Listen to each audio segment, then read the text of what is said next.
बहुत समय पहले एक राज्य था जहां दयालु राजा राज करता और प्रजा सुखी थी। लेकिन राजा की एक चिंता थी, उसके कोई संतान नहीं थी।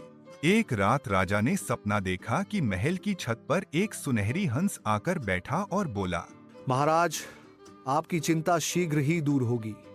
आपको एक पुत्र रत्न मिलेगा। याद रहे, 16 वर्ष तक उसे उत्तर द्वार से बाहर न जाने दें, वरना संकट आएगा। सुबह राजा ने सपना रानी को सुनाया। दोनों ने मन ही मन उस रहस्य को संभाल लिया। कुछ समय बाद रानी ने एक सुंदर पुत्र को जन्म दिया। राज्य में उत्सव मनाया गया। राजकुमार बड़ा होने लगा। वह बहुत तेज, दयालु और साहसी था। राजा और रानी ने उसे सब कुछ बताया, लेकिन उत्तर द्वार का रहस्य छुपा लिया। 16 साल का होकर राजकुमार जवान और निडर बना और महल का हर कोना देख लिया। उत्तर द्वार पर जाते ही सैनिक उसे रोकते, जिससे उसकी उत्सुकता बढ़ गई। एक दिन उसने उनसे पूछा, मुझे इस दरवाजे से क्यों रोका जाता है? सैनिकों ने चुपचाप कहा, महाराज का आदेश है।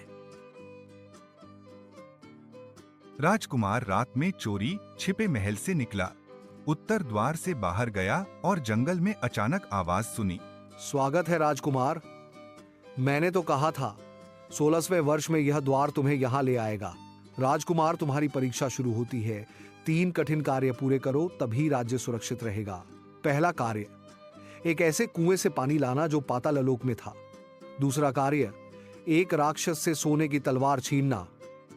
तीसरा कार्य, उस तलवार से दानव के जादुई वृक्ष को काटकर राज्य में अमृत लाना। राजकुमार गुफाओं से पाताल लोक पहुंचा, जहां नाग पहरा दे रहे थे और फुफकारे, जो इस कुएं के पास जाएगा उसे हम डस लेंगे। राजकुमार ने धनुष से चट्टान पर प्रहार किया।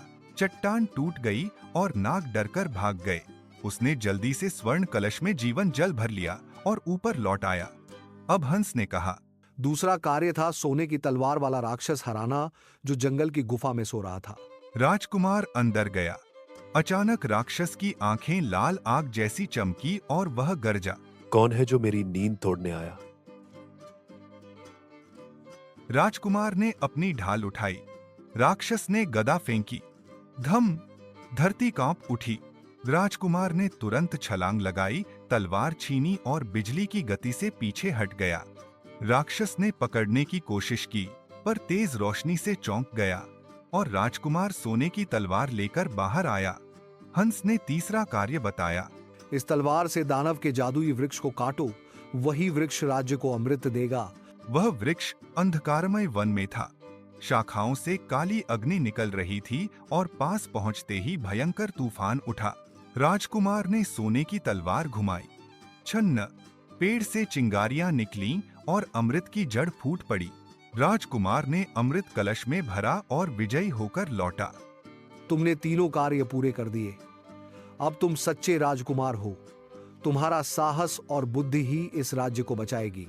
राजकुमार महल लौटा। राजा और रानी ने उसे गले लगा लिया। पूरे राज्य में उत्सव मनाया गया। कहानी की सीख, जिज्ञासा साहस से जुड़ जाए तो चमत्कार कर सकती है।